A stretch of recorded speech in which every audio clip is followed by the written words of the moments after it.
Hello, and welcome to Readerzz, a podcast where the real life lessons and applications of books are talked about by a 16-year-old.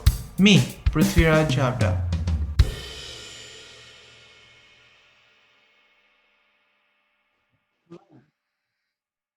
Hello, everyone, and welcome to our second episode of Readerzz.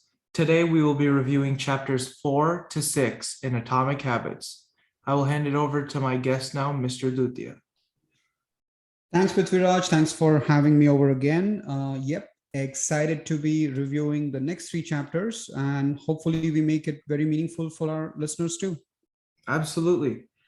So before we start, let's just do a quick recap of the last three chapters that we reviewed in the last episode. He started off with the concept of what is a habit with a very interesting and different perspective. He talks about the very small yet atomic changes and the importance of systems rather than goals. He also talks about what leads to the creation of habits. He says it's all about behavior change and how to create good habits that can change you at the root level. In the third chapter, he goes into the psychology and thought process that your brain goes through in order to create good habits that will stay with you through life. So, without further ado, let's get into chapter 4. This chapter is about how habits are and how they can become automatic and how we can create these good habits by being self-aware. The author starts off this chapter with a story, which he does often, about a paramedic woman. This woman went to a family gathering and she had spent years working as a paramedic. He mentions how upon arriving at the event, she took one look at her father-in-law and got very concerned. She noticed that something was off about his face and told him that he needed to go to the hospital immediately. The father-in-law thought she was joking. However, she was 100% serious. And a few hours later, this man was undergoing life-saving surgery, and he realized that he had a blockage to a major artery and was at immediate risk of a heart attack. This story talks about how somebody through experience can notice small intricacies within their department that can enable them to see so much more than a normal person who did not have this same experience would have been able to. It's funny in that example, right? Something interesting he mentions. He says the daughter-in-law tells her father-in-law, "You don't look very good." And the father-in-law jokes. He says, "Oh, I don't like the way you look either." And of course, that was just a joke. But at the end of the day, it turned out to be a serious situation. The next couple of examples he gives, right? The author gives, right? It's very intriguing to me. He gives an example about a commander in during the Gulf War who actually ordered a missile shot down, which looked very similar to the battleship's own planes. So imagine this is like a life and death situation. He's telling his crew to shoot down a missile that actually looked very much like its own plane. How did he even do that? His superior officers even couldn't explain that. The intriguing part in this whole example is the habit, the whole call that he made was so automated because he was just trained that well over the period of years. Maybe even he couldn't say why he did that, although that's not mentioned in the book. But there are a lot of other examples that the author gives where a doctor sees a problem that is not very evident in the reports, or sees those patterns in the patient behavior. Then he talks about how museum curators can identify like a fake piece of art with the real one, and so on and so forth. So the bottom line is he talks about how human mind is able to train itself with weeks, months, or years of practice. So I don't know. Some of these examples were very intriguing, and I thought, hey, there is something to be learned here. Absolutely. His bottom line within this, all of these examples that he mentions and gives, is that the human mind is essentially a prediction machine. Any experiences that you repetitively go through many times in the day, many times in the year, all the time, your brain will take all of these experiences and it will scan these experiences essentially for patterns and relevant cues that it can use in later areas and later times. Whether you want this to be used all the time or not, whether that paramedic consciously made that effort to recognize that in her father-in-law or not, it still happened. And that's a byproduct of her brain doing that constantly for her job all the time. And this is the most amazing part about this phenomenon that happens within your brain, is that it happens automatically. Things such as breathing, blinking, your blood flow from your heart, everything that happens such as this is automatic. It's not something you think about and you enable it to do so because you feel like it or you want to do this. It happens as a byproduct of your very existence and you going through these experiences. And he loops this into what the whole book is about, which is creating these habits. And he says, going through experiences, what you do every day can apply to our habits as well. Regardless of whether you realize it or not, you can end up creating new habits because of something you did not intend to do. Whether you started covering your mouth every time you laugh or say sorry before you ask a question, it can influence and affect you in every way because of this, whether or not you realize it. Those subtle examples that you mentioned, Prithviraj, are interesting, right?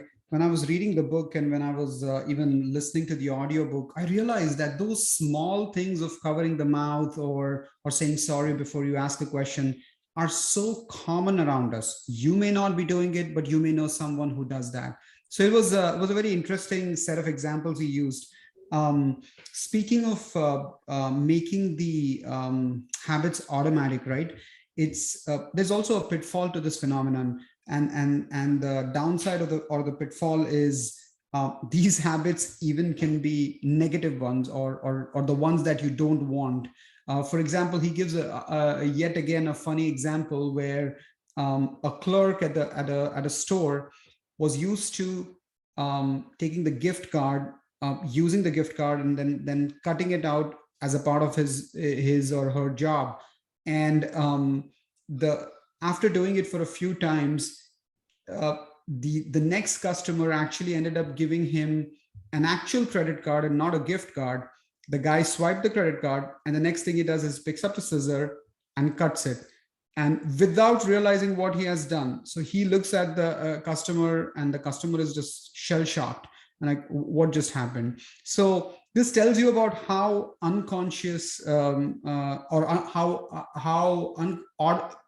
unconsciously or in an automated way he just did that behavior. So there's an interesting saying by a psychologist, Carl Jung, which the author mentions. He says, until you make the unconscious conscious, it will direct your life, and you will call it fate. If you think about it, if you think about that statement, it's extremely powerful.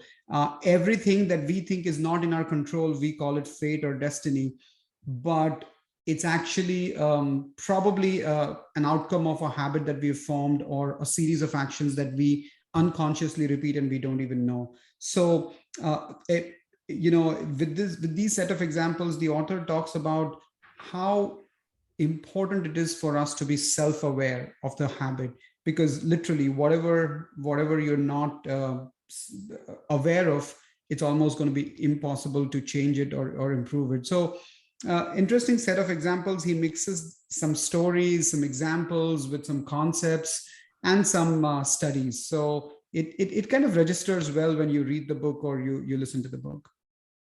And in order to improve our habits, in order to change them, the ones that we might have created consciously or unconsciously, whether we want to change them, we need to be aware of these habits first. And in order to do this, he proposes something that he calls maintaining a habits scorecard. So essentially what you do in a habits scorecard is you take all of the habits that you would do, say in your morning, maybe in your night routine, in the middle, anytime, and you list them all down first, right? So wake up, uh, check my phone, brush my teeth, floss my teeth, drink my milk, whatever, whether or not you think that it is an important part of your day or not, you write it and you mention it, because something you do unconsciously, most likely you will not feel like it is an important and essential part of your day, although it can be affecting you in major ways. And after doing this, he mentions how you need to mark them either with a plus, a minus, or an equal sign. This is what he uses. And the plus sign means positive. This is a positive activity. For me, brushing my teeth would be a positive, good activity. I like my dental hygiene and keeping my teeth clean. A negative habit might be, I don't know, checking my phone first thing in the morning. And, something that's neutral might be pouring myself a cup of tea or something that doesn't really impact me as much, but I do every day anyway. And this is how he mentions how you're able to become more and more aware. And that's how you are able to affect yourself in those ways, whether or not they are unconscious. He also talks about a technique that he calls pointing and calling. This is something he mentions that his wife does when she's about to go out of the house every time, mentioning, I have my phone, I have my wallet, I have my keys, I have my purse, etc., etc. And this pointing and calling technique makes sure you call everything out so you remember all of it. Otherwise, thinking in your head, I've thought plenty of times, yeah, of course I have my phone in my pocket, or of course I have my wallet on me.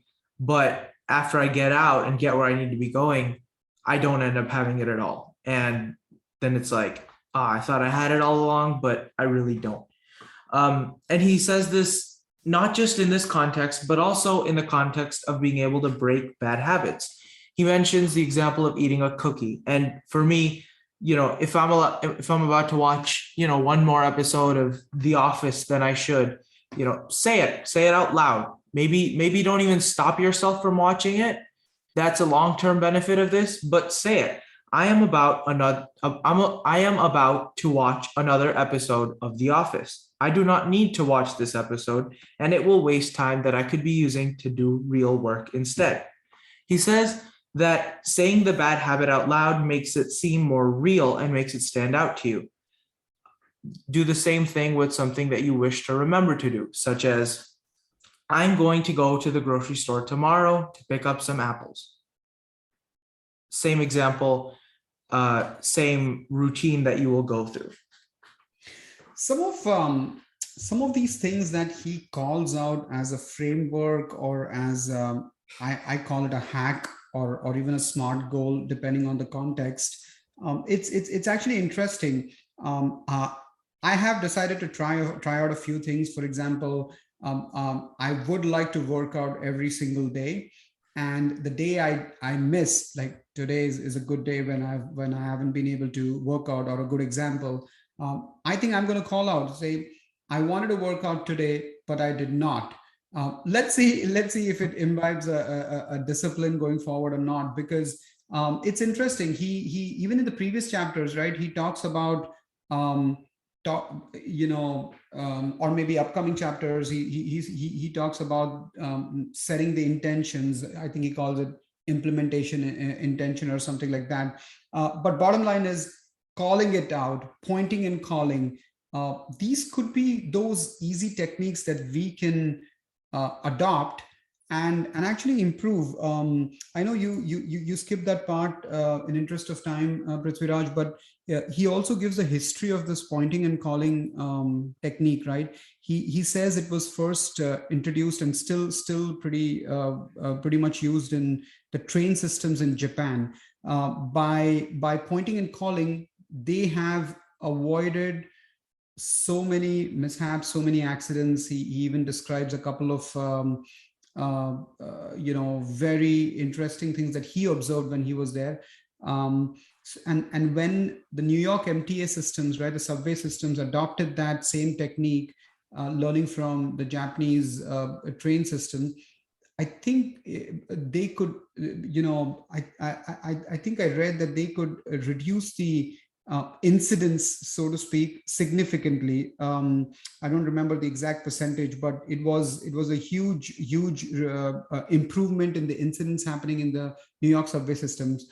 But case in point, the key outcome, or the key takeaway of, with these examples is there are certain techniques, certain proven ways to, or I'm almost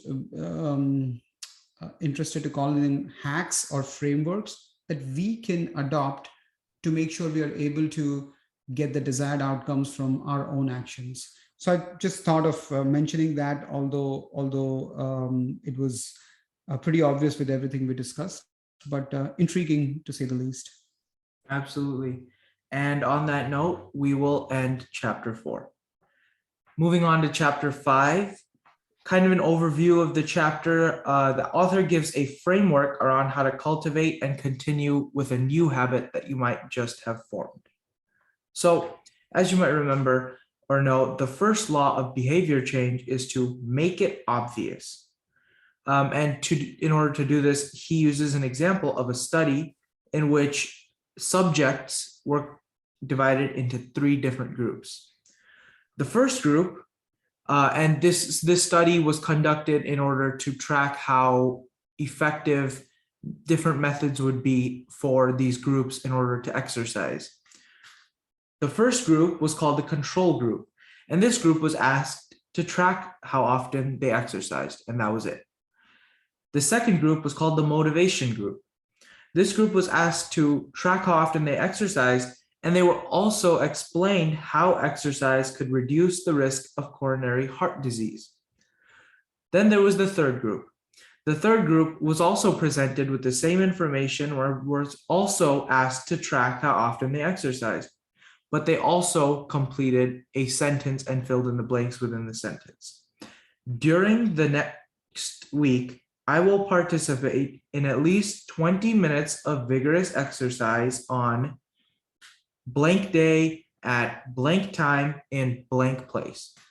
So if I was to fill in that sentence, I will partake in at least 20 minutes of vigorous exercise on Thursday at 6:00 p.m. in, the nearest LA Fitness. And these were the 3 groups. And after this, they tracked how effective this was.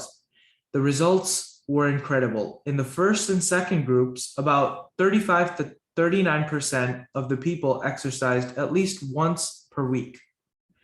In the third group, 91% of participants exercised at least once a week. And this is because of an interesting idea that he calls implementation intention. Now, what is that? He mentions that it is essentially a plan that one can make in order to show when and where you will act, in order to make it more specific and easy for you to remember, to make it more obvious, as the first law of behavior change states. He mentions kind of a simple formula. When situation blank arises, I will perform response blank, right? When I get the craving to watch TV, I will perform the response to, whatever I choose in order to not do that, or to do that if that's my goal. If you think about it, right, he uses a sentence in the book that caught my eye for sure. He says, many people think that they lack motivation, but what they really lack is clarity.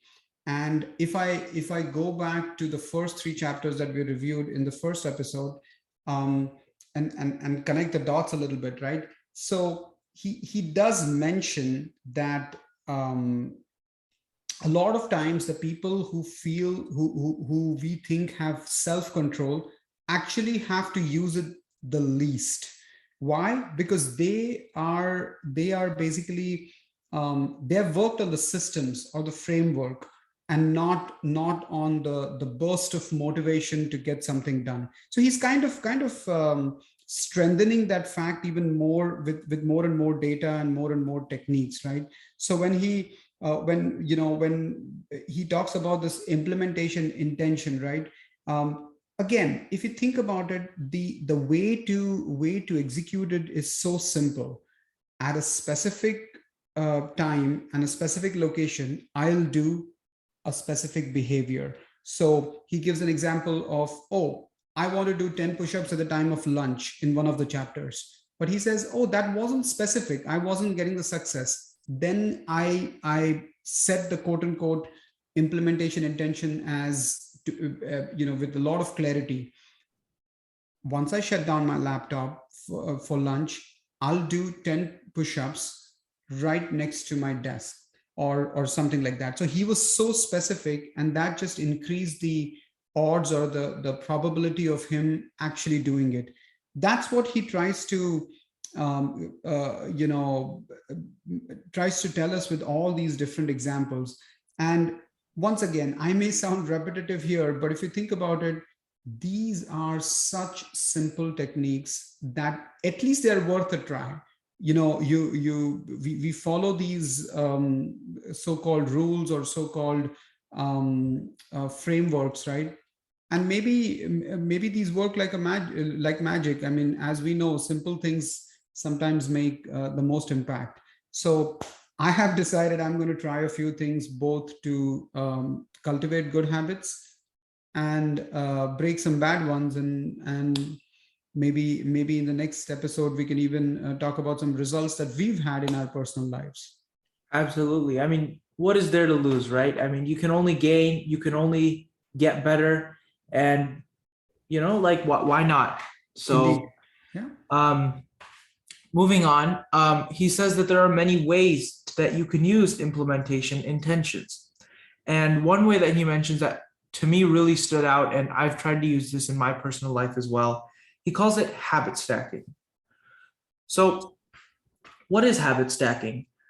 It's essentially a formula.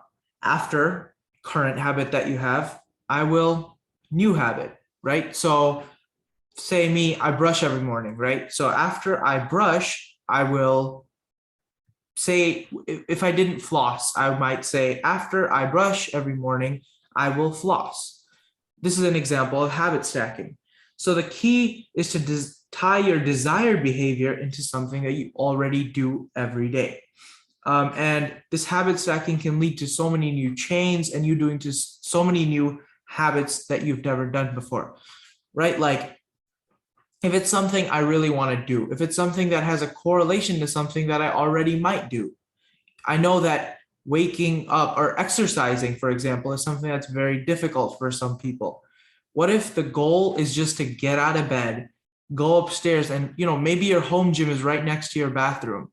If that's your goal, then just make that right turn instead of the left turn. Don't go into the bathroom, go into your home gym and work out for, you don't have to start off with a straight 2-hour workout. You can start off with 30 minutes, whatever you want. Maybe it's even 5 push-ups and 5 pull-ups every morning. But if you start that, if you get it going, and if you stack those habits after everything that you already do, that can only lead to more and newer and bigger, more advanced chains of habits that you can build upon. He also mentions that you can stack the habit stacks that you have already created, right? And maybe this sounds a little complicated, but an example is, after eating my morning cereal, I will do 5 push-ups. After I do those push-ups, I will make some daily goals. After making those daily goals, I will meditate, et cetera, et cetera, et cetera, right? And this is something that really stood out to me because it seems like such a simple way to introduce new habits into your daily schedule or your daily routine. He says that habit stacking works the best when your cue is highly specific and immediately actionable. When your cue is very specific, don't mention after I eat, I will meditate. When, where, how, like, what am I going to do? Am I going to meditate for 5 minutes? Am I going to meditate for 10 minutes? Am I going to do it like by my chair, in my chair? Where, when, how. Be extremely specific about what you do. And he says, the last point that he says is that the secret to creating a successful habit stack is selecting the right cue to kick things off. Select something that you already know you're going to do every single day so that you can build upon that. Actually, that makes me think of something. As you were describing this, it's literally a light bulb went off. I know my wife is a cleanliness freak. She wants to be organized and clean everything all the time. So I remember, she always keeps telling me to clean the toilet bowl every single day, and I'm like, it's toilet bowl. Why does it need to be cleaned every day? But what ended up happening is I turn on the shower these days, and it just takes a few, like 4 to 5 minutes for it for the water to get hot, because because of a lot of reasons. So earlier I used to just sit there, surf on my phone till I'm ready to get hop into the shower. I actually replaced that surfing the phone with, in a way, a habit stack. So turn on the shower, cue, then I go into the toilet, clean the toilet bowl just to make her happy. I did that just for a few days to make her happy. But then it became a nice, routine and a habit. So turn on the shower. Okay, that's, that literally that shower starts, that voice triggers. Okay, my next thing is I have to go and clean the toilet bowl. By the time I'm back, it's the water is already hot, and I jump into the shower. And if you think about it, I didn't even do this on purpose. It is a way that I stack the habits, and it works like a charm. So think about it. If we consciously do this habit stacking, this practice of habit stacking, maybe the compound effect that he talks about in the first few chapters is enormous. And again, like I said earlier, it's worth a try. We have nothing to lose. Absolutely. Please don't tell my mom about that example. Otherwise, you might find me cleaning the toilet a lot more than I want to. Oh, I can understand. I can imagine that. Yep. All right. So on that note, let's end chapter 5 and move on to our final chapter, chapter 6. Overview of this chapter, and the focus of this chapter is basically on the environment in which a habit can thrive. Where do you do this habit so that it can be nurtured to its maximum potential? He starts this chapter off with another story about a woman named Anne Thorndike. This was a woman who wanted to change her workplace environment in order to make her coworkers drink more water. And she decided to do this through a means in which she would not at all persuade them verbally or tell them what to do, and she wasn't going to talk to them at all. So what did she do? She noticed that near wherever the rest of her colleagues went, a lot of soda vending machines were located right near there. And every time they would walk by and they got thirsty, first thing they would do is grab a Sprite or a soda, and that's what they would drink. So she did a very simple thing, which was replace a couple of the sodas, of course, keeping the sodas there, but replacing some of them with water. And she added water next to all of the food stations and any place where you can go to essentially replenish. And she discovered something incredible. And that was that over the next 3 months, the number of soda sales at the hospital in which she worked at dropped by about 11%, and sales of bottled water increased by about 26%. There's a name for this, and it's called choice architecture. In other words, how to design your environment to make a habit easier to cultivate. This word choice architecture was intrigued me a little bit, and he uses a couple of sentences that I remember. He says, give your habits a place to live, or a place to thrive. That's a very powerful statement. So which is exactly in line with this chapter's theme, that create that environment, and give it a chance to give your habit a chance to live, right? The other statement is he uses, which was also very, very intriguing. It says, environment is the invisible hand that shapes human behavior. That is amazing. He talks about, he gives a few examples, either in this chapter or previous one, I don't recall, but he says certain things can happen very naturally. For example, if you are on a dark, quiet street, you are going to be a little bit, alert, if you will, or on the guard. If you are in a church, there is a chance that you will be talking in whispers. Some things are so shaped by your environment. Now, these things, when you think in isolation, they're very easy to comprehend. But when you connect the dots in a way that, oh, so if I put in, or I start and continue a habit in a specific environment, there is a very good chance that I'll actually be very successful at maintaining the habit. He gives a few business driven examples as well. One of the statistic that he shares is 45% of Coca-Cola sales come specifically from the end of the aisle racks. I mean, that's very powerful. We go to a grocery store or a retail store. We think we are controlling our buying behavior, but we don't know what environment is doing to us, good and bad, to prompt us a few things, to prompt us to do a few things that we may or may not have planned. So those were some interesting things. Another interesting, or rather funny story that he talks about, which is again very, very intriguing, is Schiphol Airport in Amsterdam, right? He says they did this experiment where they put a little plastic bug in the men urinals, and every person was trying to aim at the plastic bug, thinking it's a real bug, and as a result, the spillovers were a lot less than before, and they saved a ton of effort and maybe money on cleaning the toilets. So it was a unique experiment that yielded results about around the fact that how they changed a few things within the environment and cultivated a habit. So these are a few things that,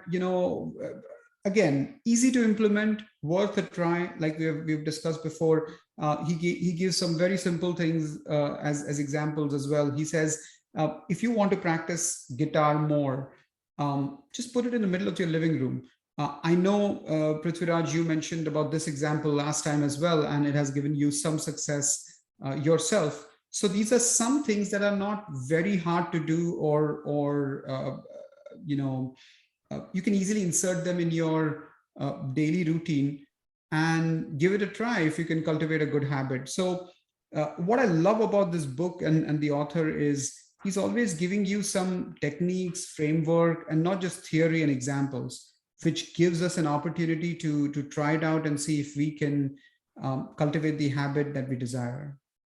Absolutely. And that awareness is just amazing. I watched a couple of documentaries before as well, and knowing that like everything from the music you hear at a store to where each item is placed in which aisle is so intricately designed that everything is very calculated and placed in that exact order and way so that you can be targeted towards it. And this information, it's not to make you paranoid that the rest of the world is out to just get you, but just rather to have that awareness and control over your own surroundings.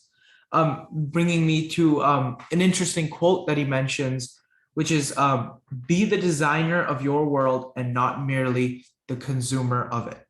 And this is something that really stood out to me because many of us out there are simply the consumers of our world. We live in a world that is designed by other people for us. And whether or not that's designed for the betterment of us, or whether or not it's designed for the betterment of them, a lot of us aren't always aware of. And choosing our own places, our own environment is something that can be so much more powerful and nurturing to our own minds, our own souls. And it can help make us so much more powerful in terms of how and the way we work and the way we live. He talks about how the location greatly affects your behavior. And he mentions an interesting example how most people drink in social situations and they drink a lot more there rather than they would do when they're alone, right? When you go to a party and you're seeing a bunch of your friends there and they're all drinking, you're more likely to drink there than when you're sitting on your couch at home, browsing through Twitter. And he talks about how this location, what others are doing, can affect you so much more than what you would do every day. And he says that this, although can be something that can lead you down the wrong path, it can also help you make yourself in control if you control your own environment. For example, he says, limit certain places in your life to certain tasks. He says, even if you may have a very small apartment, label certain areas of it to certain tasks, to certain duties that you may be doing. For me personally, all of my workplace, my desks, my phones, any electronic devices are all downstairs, not in my room upstairs. Like I don't want to put all of that over there. That is a place where I sleep. And that's why it's specifically over there. Now, when I go to my desk, I don't feel like sleeping. I feel like working and getting something done. So when that association, that connection is made between your brain, then that strengthens you working. When you sit down at your desk, your brain isn't confused. Hey, is it time to sleep or is it time to work? It knows this is where you come to get work done. And that neural connection in your brain can truly help you get the most out of wherever you are and whatever you're doing within that area. Actually, you know what? I was keenly listening to everything you were saying, and uh, uh, believe it or not, even way before I read this book, I'm a firm believer of that theory that certain places, certain things have to be done in specific places, right? I remember growing up years when I was a teenager. Well, that was years ago, but I always believed that if I want to study, I have to go to library. So, rain or shine, I would go to library for studying whenever I had to study. Not that I was very studious kinds. Same thing. I still believe that if you're serious about something, go do it at a specific place. I've had a million examples where my friends, even myself for that matter, you'd buy a fitness equipment thinking that, oh, now this is going to change my life.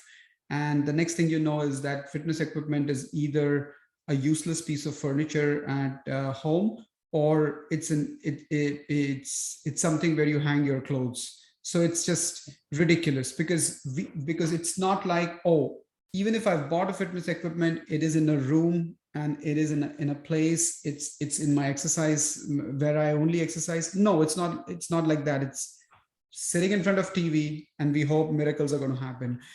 Anyways, these are the things that are food for thought, right? I'll say a final thing that I felt was an interesting statement by him.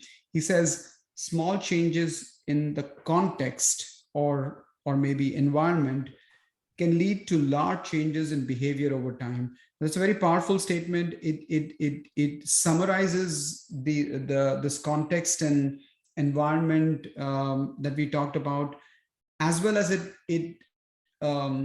has a flavor of the compounding effect that he talked about in the first few chapters. So when you say the small changes can lead to large changes in behavior over time, so the results can be much more can be much bigger if we are able to control the environment, control the cues, have those implementation intentions set, and make sure that we give it an environment to thrive.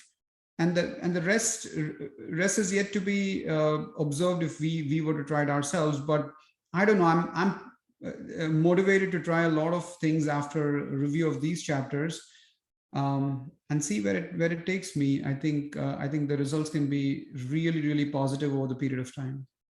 Absolutely. And on that note, we are going to conclude the second episode. Thank you, everyone, for listening. Thank you so much, Mr. Dutia, for coming and being my guest. Absolutely. Thank you for having me, Prithviraj. See you soon for the next episode for the next few chapters. It's an honor. And thank you to all the listeners for reaching out and sharing it. I recently saw, there's some listeners from Oman, there's a couple from Europe now. So grateful to everyone who's sharing. Keep on learning, keep on changing, keep on growing. Thank you, everyone.